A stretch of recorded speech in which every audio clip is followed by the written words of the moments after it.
Hey, what's going on? Zach D Productions here, and I'm here for sort of a discussion video, a throwback video, just basically looking back on the bands that I used to consider my favorites of all time. Now, keep in mind, the majority of these bands I still do like, and I still do follow all of them. Well, all of them except one of them on this list, but I'll go ahead and get to that when we get to that, of course, and I have about 5 bands here, and I just wanted to take a look back at these bands and really just think about why they were my favorite bands at the time. Now, these bands, at least the majority of these bands, I would say are still among my top 20, 30 favorite bands, but there were a time where all 5 of these bands were considered my number 1, but of course in different times, obviously, so. I'll probably go in chronological order as well on, which band I got into first and which one I got into, or which one I considered my favorite from first to last, basically. So let's go ahead and get started. Now, the first band I want to mention here is Breaking Benjamin. Now, I'm sure that this is not a shock to many people, but yeah, Breaking Benjamin, they used to be my favorite band when I was 15, and I know that I said it's probably not a shock that Breaking Benjamin's on this list, but it might be a shock for some people because I've gotten comments before saying that I dislike Breaking Benjamin and I'm supposedly always trashing the band, supposedly. No, I'm just trashing the fan base because they like to overhype this band. That's all that I'm saying here, but I still do like Breaking Benjamin, though. I do. Now, do I think that they're as great as everyone makes them out to be? Not necessarily, once again. I do think that they're kind of overrated, to be honest. But with saying that, this is still a band that means a lot to me. This was pretty much the band that got me into music after all. But over time, there's just been other bands that I discovered that I just happen to like more. So there you go. But Breaking Benjamin, even though they were my favorites for the longest time, they were my favorite, I want to say, from 2011 up to 2013, I want to say. Like, I think, I want to say it was like mid 2011 to maybe like early 2013 was when I considered Breaking Benjamin to be my favorite of all time. It's weird how I kept track of time like that, but I just remember where my mindset was at the time and everything like that. So yeah, Breaking Benjamin, I'm still of the opinion that they've never released a bad album. Now, I would still say their weakest is We Are Not Alone, but even that one still has its redeeming factors to it. But my favorite has always been Phobia, or at least for the longest time it's been Phobia, but Dear Agony is a very close second for me. So, yeah, still a good band that I still do enjoy time to time. Now, do I have to be in a certain mood to listen to them nowadays? Yeah, probably, but with saying that, I still consider them a band that I do like very much, and I'm still a fan of them. And obviously, when they make a new album, I'll be very excited for that as well, But obviously, the fandom is not the same like it once was. But, yeah, I mean, I can kind of see why they were my favorite for a long time, but of course, things change. But next, we have the band Red. Yeah, there was a time where Red was considered my favorite band of all time as well.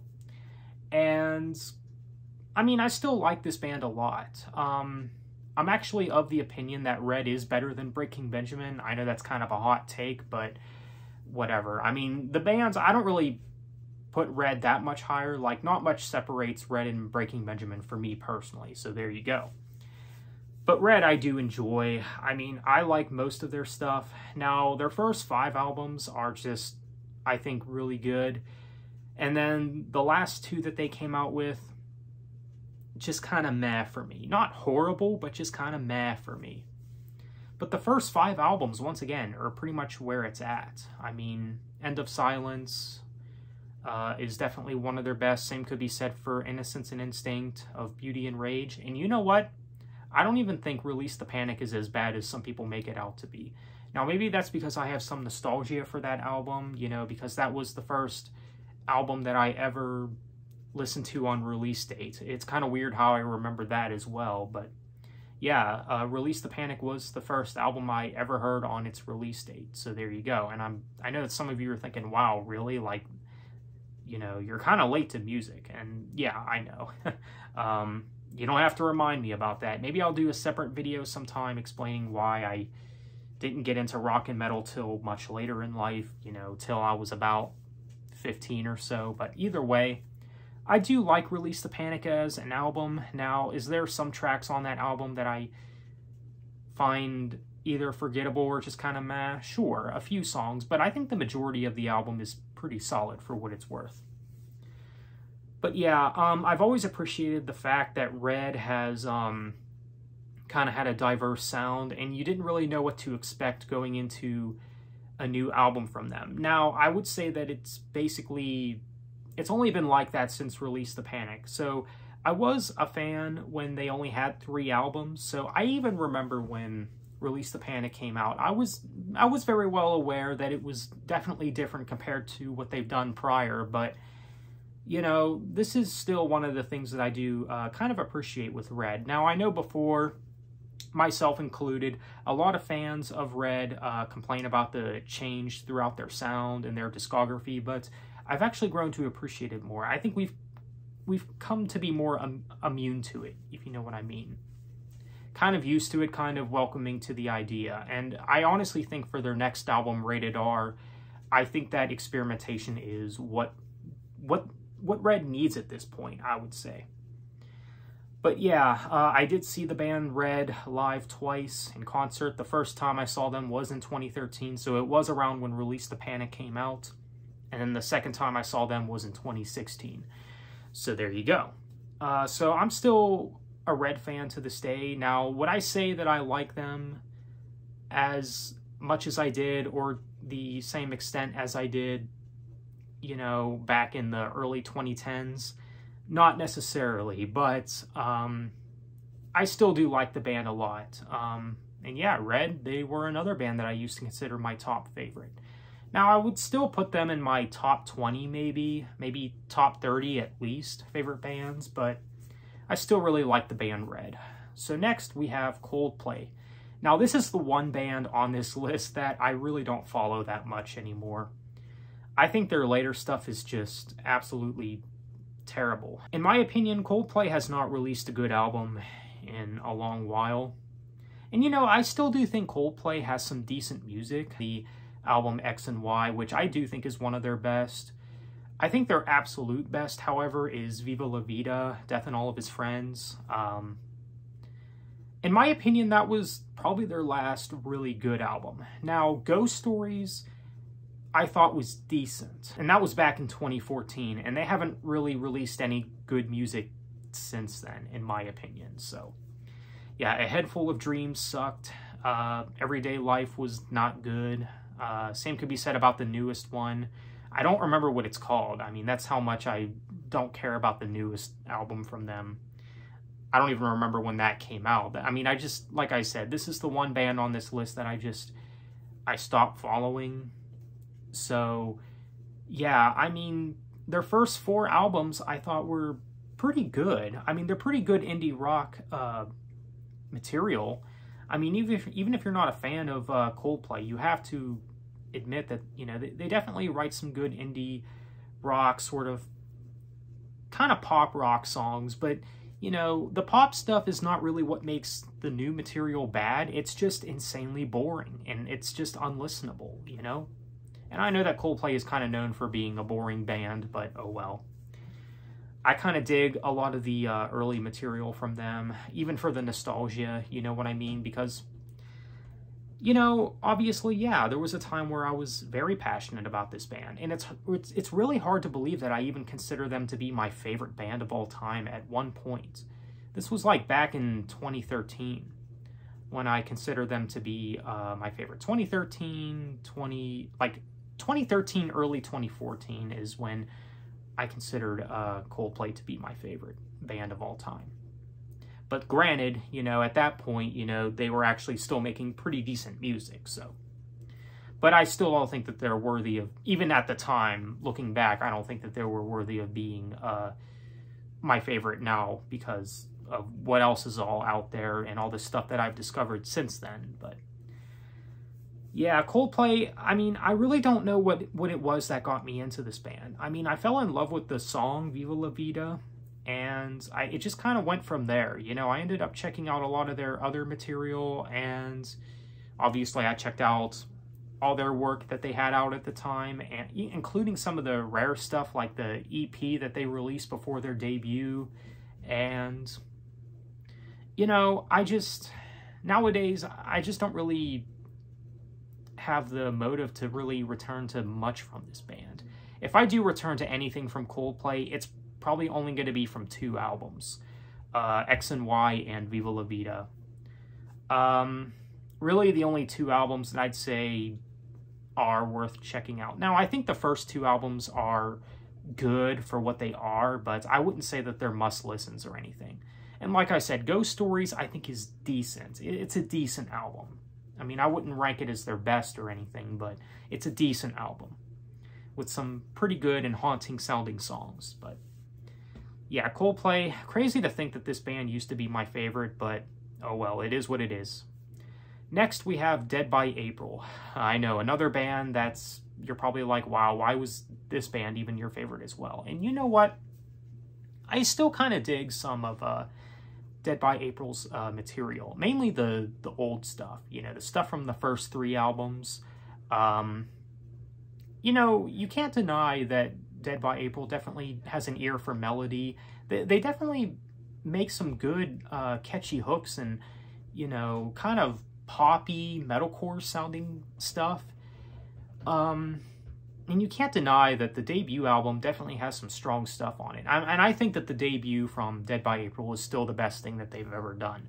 In my opinion, that was basically their peak. And everything else, I mean, they've released good songs since then, you know, but it's just not up to that same level. But yeah, I just can't believe that Dead by April also used to be a favorite of mine. But at the time, I really dug their sound, you know. And of course, you know, one of the main flaws of this band is the lineup changes, the constant lineup changes. Like, there's never been a consistent lineup change. Like, every album that they've released, there's been a different lineup, for those who didn't know. I mean, again, they definitely know how to write some good, catchy hooks and things like that. And honestly, I think that this band, you know, the haters of this band, I mean, I think the hate for this band is unnecessary. I mean, Dead by April, they know what they are, you know what they are. They're definitely not the most metal thing out there. I mean, so, I mean, I do appreciate some of their songs for what they are. Now, granted, if I was just now discovering Dead by April, would I still get into them? Probably not. But with that said, I do have some nostalgia for this band because, well, believe it or not, this was basically the band that first introduced me to, I guess, heavier sounding music. So there you go. So Dead by April, you know, I do have a soft spot for them, even though I do have some complaints with them.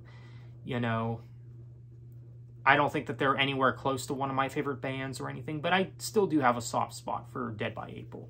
So lastly here we have Demon Hunter. Wait a minute, what? Demon Hunter's not even still your top favorite? Nope. Now, would I still put Demon Hunter in my top 20 or 30? Maybe top 20? I would maybe put them in the top 20. I'm not really sure where I would rank them at the moment, but yeah, my favorite band nowadays does change a lot, but I'll get into that more later. But Demon Hunter, they were my favorite band for a very long time, from 2014 up to early 2017, I want to say. So for about 3 years, Demon Hunter has been my favorite band, and that's probably the longest time length that I've had with the band where I consider them my favorite, and it hasn't really changed till later in 2017. And it's crazy to think about. I mean, I still really do enjoy Demon Hunter's music. And out of all the bands that I've listed here, Demon Hunter is still probably my favorite, with Red and Breaking Benjamin not being too far behind them. But yeah, I still do dig Demon Hunter a lot, even though I don't consider them my number 1 anymore. I mean, I still do have some bias for them, I'm not going to lie. And how would I say their newest album, Exile, holds up? I think it holds up okay. I mean, there's still a few songs that I return to from that album, mainly Master, Silence the World, Godless, and Along the Way, especially Along the Way, which I definitely think is the best song on that album. And I think it's their longest song, too. I mean, I've just been really in love with that song. And maybe even one of their best songs. I would even go as far to say that. It's probably one of my favorite Demon Hunter songs. It'd maybe make the top 10, actually. But yeah, I think Exile holds up decently. Now, do I like it as much as I did when the album first dropped? Not necessarily, but I still do like the album, though. And I still would consider it maybe one of their best. And I know that they recently dropped an unreleased song entitled The Brink, which, I'll be honest, I think is only okay. It's only an okay song, in my opinion. It's not horrible, it's not awful or anything, but it's just kind of meh for me. So, yeah, Demon Hunter, I mean, I still dig a lot of their work. I mean, I would even go as far to say that all their albums have good songs, even though some albums are obviously weaker than others. I mean, yes, you do have albums like Peace and Outlive, which are probably some of their weakest material, but even those albums do have some good songs on them. But yeah, I don't know what it was about Demon Hunter that just really snapped with me the first time I listened to them in 2014. I just was in love with their music. You know, everything from Ryan's vocals to the instrument work. And now I know that a lot of people are not a fan of the instrument work, but, you know, for a new metalhead, I mean, it's pretty brutal stuff if you're just now getting into metal. You know, similar for those who, you know, just are getting into metal, who discover bands like Avenged Sevenfold or Slipknot, for example. And that's kind of how Demon Hunter was for me. I would consider Demon Hunter to be the first metal band I ever got into. Now, I know I said that Dead by April was basically the band that introduced me to heavier music, but let's be real here. Once again, Dead by April is not really the most metal band, so I typically don't count them. I mean, you could count them, but I typically don't. I usually count Demon Hunter as the first metal band I actually got into. The first song I ever heard from them, well, not the first song I ever heard, but the song that got me into Demon Hunter was Collapsing, which is, of course, from The World is a Thorn. And it's one of the best songs on that album as well. But yeah, Demon Hunter, they were my favorite for a number of years. And I still dig their music today. I still really do enjoy a lot of their stuff. But believe it or not, I don't feel the same way about them as I did, you know, even a few years ago. You know, and it's hard to believe that I've been a fan of this band for almost 10 years. That's really crazy to think about. It really is. Like, I've been thinking about that to myself. Like, it's crazy to think about. But there you have it. Those are 5 bands that I used to consider my top favorites. Nowadays, who would I consider my favorite? Nowadays, I just have favorites.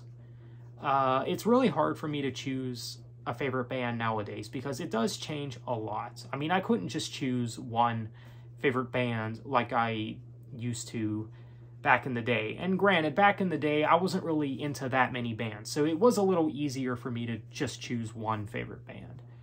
But nowadays, you know, my favorites, they can go between Metallica, Rush, Van Halen, you know.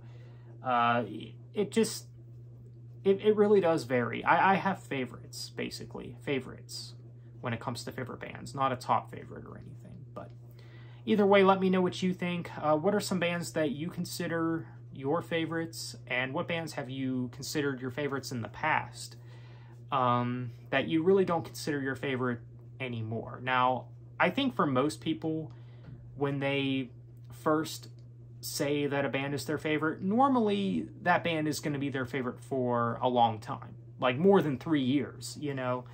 So I understand that this might not be a relatable video for everyone because of that, but either way, let me know what you think. Thanks for watching and have a good one.